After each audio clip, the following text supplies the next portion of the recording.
আমাদেরকে বিভিন্ন ধরনের প্রোগ্রাম করছে। তো আমি এটা চাই আমাদের বাংলাদেশের থেকে যে নিয়মটা থেকে সেই নিয়ম অনুযায়ী আমাদের সমাজ আমরা তো মানুষ আমরা যদি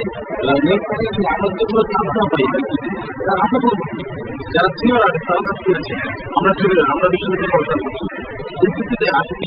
আমরা পড়াশোনা করে জব করতে পারতাম কিন্তু আমরা এখানে এসে একটা কারণে বাংলা চলচ্চিত্রকে ভালোবাসি বাংলা চলচ্চিত্রকে ভালোবাসি এই বাংলা চলচ্চিত্রকে ভালোবাসি বলে আজকে সেই নূর মতো আমরা লেগে নিয়েছি আরেকটি কথা বলতে হয় আমরা যখন শুরু ছিলাম আমি তো এমনি ছোট তারপরে যখন শুনছিলাম আপনি প্রফেটটা যে টাকা শুরু করেছিলাম আমাদের জায়গা ছিল আমাদেরকে এখন জায়গা একটা অনেক কারণে এই বিভিন্ন ধরনের প্রথমে মানুষ করছে আমরা চাই আমাদের চলচ্চিত্র আগের মতো ফিরে আসবো এই আশায় নিয়ে আমি বাংলা চলচ্চিত্রে ঢুকেছিলাম কমেডিয়ান হিসাবে আপনারা সবাই বলেছেন যারা যারা দেখছেন আমার কথাবার্তা বলতে পারেন কারণ আজকে আমরা অনেক শিক্ষিত আমাদের জীবনে আমরা ফিরে আনবো ইনশাল্লাহ আর এই জন্য আজকে আমরা মাঠে নেমেছি সবাই আমাদের পাশে আছে আমরা সবাই সবাইকে রাখবেন অন্তত বাংলা চলচ্চিত্রকে আমরা টিকে রাখবো আর আমি ছোট মানুষ আমার পক্ষে সম্ভব না সবাই যদি একত্র হয় ইনশাল্লাহ আমাদের বাংলা চলচ্চিত্র আগের মতো ফিরে আসবে আর প্রথমে আমি আপনাদের ধন্যবাদ করি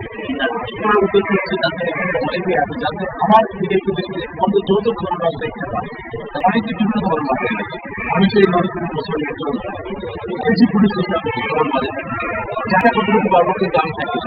এই আশা নিয়ে